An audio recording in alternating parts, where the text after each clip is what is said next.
बिस्मिल्लाहिर्रहमानिर्रहीम। अस्सलाम वालेकुम डियर स्टूडेंट्स, मैं हूं आपका बायोलॉजी इंस्ट्रक्टर उबैदुर रहमान बेग। बच्चों, हम एंजाइम वाले चैप्टर में आज लास्ट नॉलेज कवर करेंगे जिसमें दो एसएलओज हैं और दोनों लिंक कर रहे हैं। पहला एसएलओ हमें कह रहा है हम एंजाइम्स को क्लासिफाई करेंगे, लेकिन किस बेस पे? On the basis of reactions catalysed. Enzyme जिस तरह के रिएक्शंस को कैटालाइज करते हैं उसी बेस पे हमने इन्हें क्लासिफाई कर दिया है, जिनमें से उसने हमें बता भी दिया है कि किस किस टाइप को हम डिस्कस करेंगे। ठीक है, वन बाय वन हम इन्हें अभी डिस्कस करेंगे। एक और तरीका है एंजाइम को क्लासिफाई करने का जो सेकंड एसएलओ में हमें बता रहे हैं कि यहां हम एंजाइम को क्लासिफाई कर रहे हैं on the basis of substrate they use, यानी वो किन सबस्ट्रेट को प्रोडक्ट में कन्वर्ट करते हैं उस बेस पे भी एंजाइम को क्लासिफाई किया जाता है। जैसे आपके पास ये वो एंजाइम्स हैं, इन्हीं दो एसएलओस को हम पढ़ने जा रहे हैं और नॉलेज जो इससे बना है वो है क्लासिफिकेशन ऑफ एंजाइम, जो कि ऑब्वियस भी है।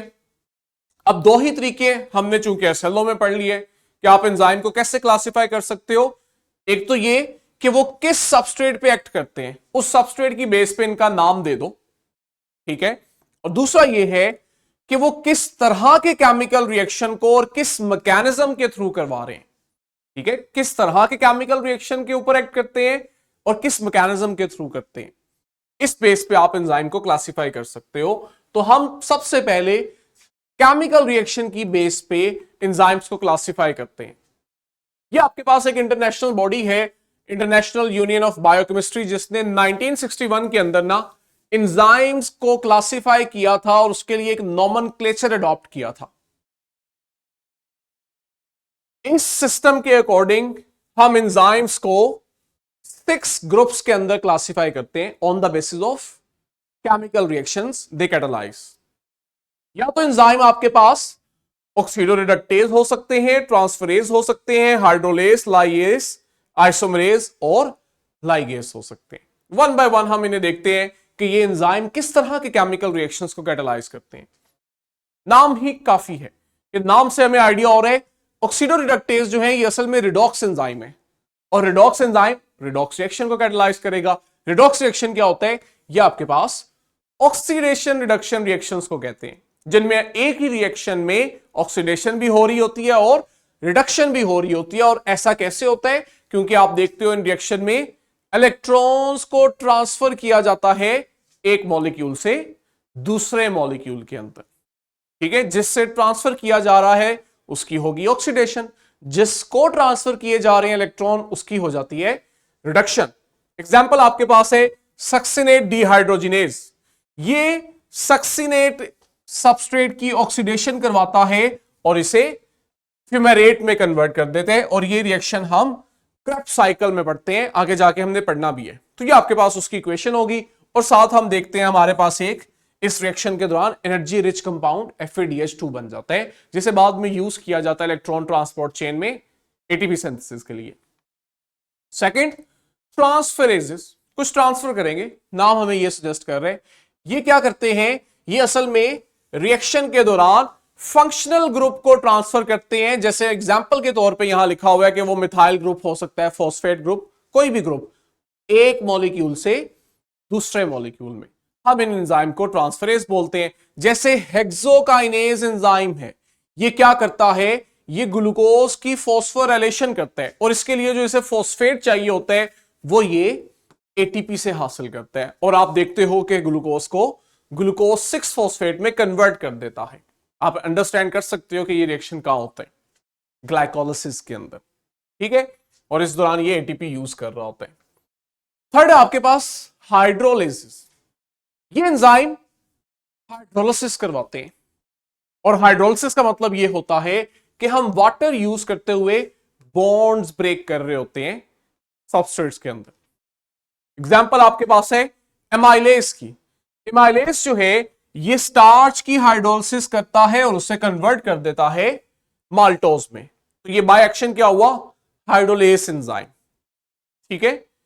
नेक्स्ट आपके पास है लाइएजेस।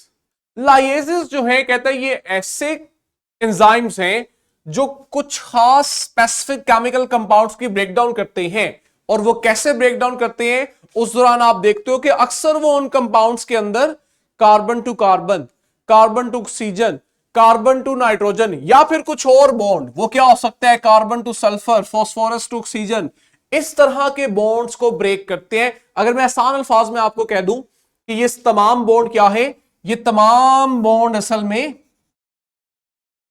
कोवलेंट बॉन्ड्स हैं।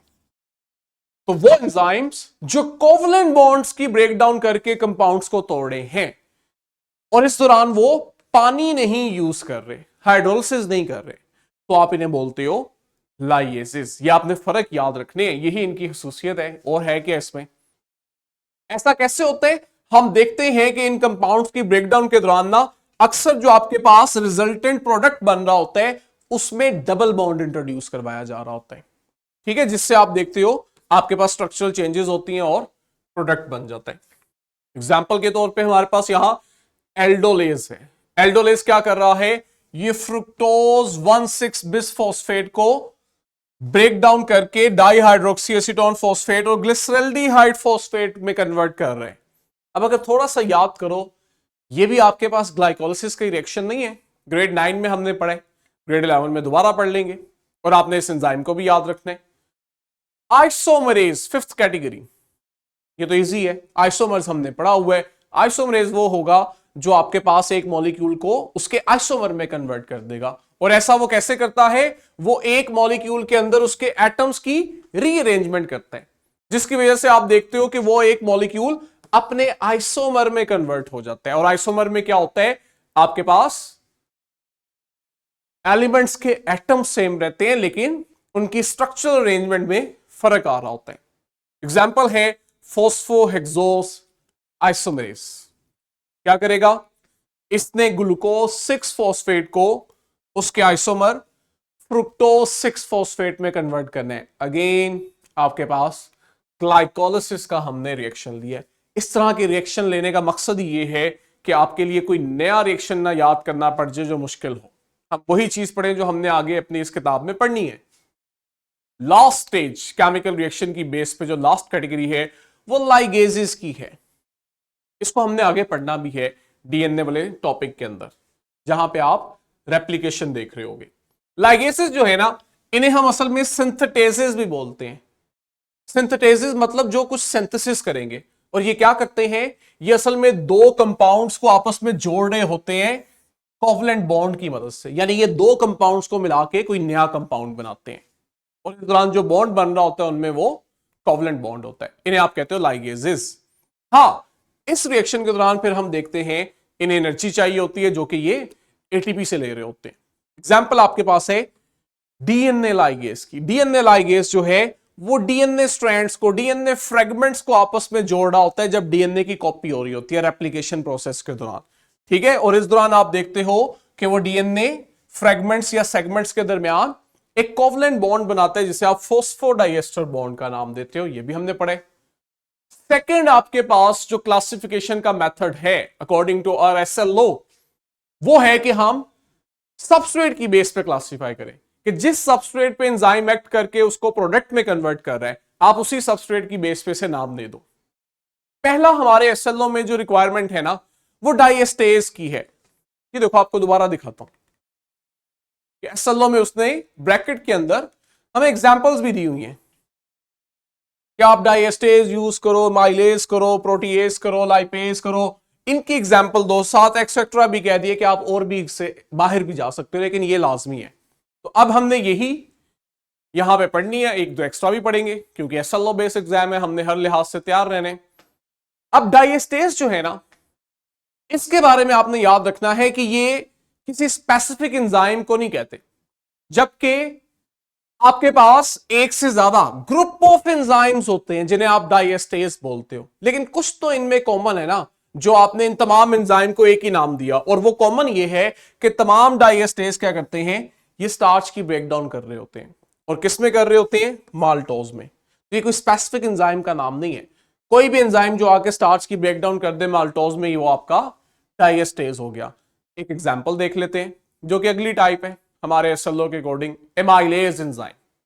एमाइलेज एंजाइम एक खास तरह का डाइएस्टेज है, ठीक है। ये आपके पास वो स्पेसिफिक एंजाइम है डाइएस्टेज ग्रुप का जो आके स्टार्च पे एक्ट करता है और इसको सिंपल शुगर के अंदर कन्वर्ट कर देते हैं। क्योंकि ये भी स्टार्च पे ही एक्ट कर रहे हैं तो ये डाइएस्टेज भी है और ये स्पेसिफिकली आप देखते हो इटसेल्फ एमाइलेज एक अलग एंजाइम भी है, क्योंकि डाइएस्टेज कोई और एंजाइम भी हो सकता है। लाइपेजेस आसान, ये लिपिड्स की ब्रेकडाउन करते हैं किसमें, उसके कंपोनेंट्स में, और हम पीछे पढ़ के आए हैं कि लिपिड जो है वो फैटी एसिड और कोलेस्ट्रॉल का बने, तो इन्होंने सिंपली फैट को, लिपिड्स को कोलेस्ट्रॉल और फैटी एसिड में कन्वर्ट कर दिया। Proteases again simple, proteases enzyme जो है ये क्या कर रहे हैं, ये लार्ज पॉलीपेप्टाइड यानी प्रोटीन को उसकी ब्रेकडाउन कर रहे हैं इनटू स्मॉल पॉलीपेप्टाइड्स।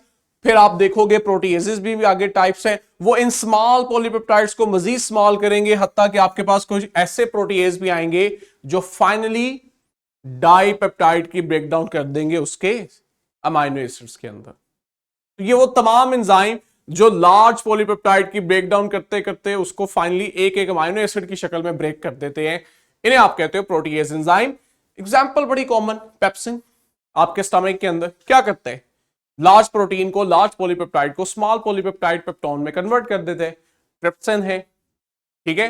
इसी तरह अगर आप स्पेसिफिक एग्जांपल लो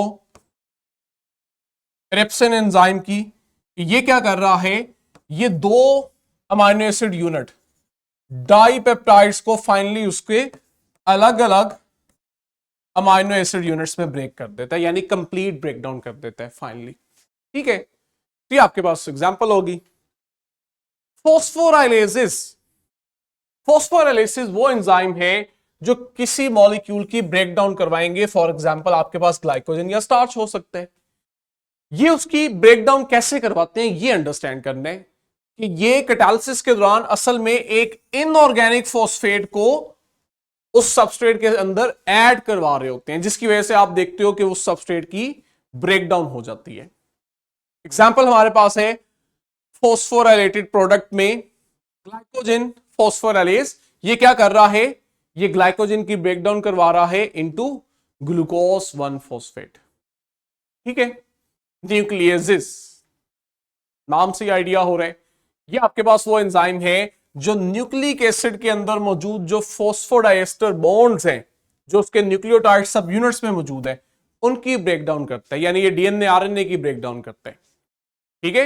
ये आपके पास क्या कर रहा है, हम एग्जांपल के लिए ब्रेकडाउन जो हो रही है, तो ब्रेकडाउन के दौरान आपके पास स्ट्रैंड्स अलग हो गए हैं, वो जो single stranded, double small S का मतलब है सिंगल स्ट्रैंडेड डीएनए है जिसमें नंबर ऑफ न्यूक्लियोटाइड्स हैं, ये एंजाइम आएंगे, जैसे आपके पास एक्सोन्यूक्लियस 1 है, ये आके क्या करेगा, उसमें से उसके न्यूक्लियोटाइड्स को ब्रेक करना शुरू कर देगा।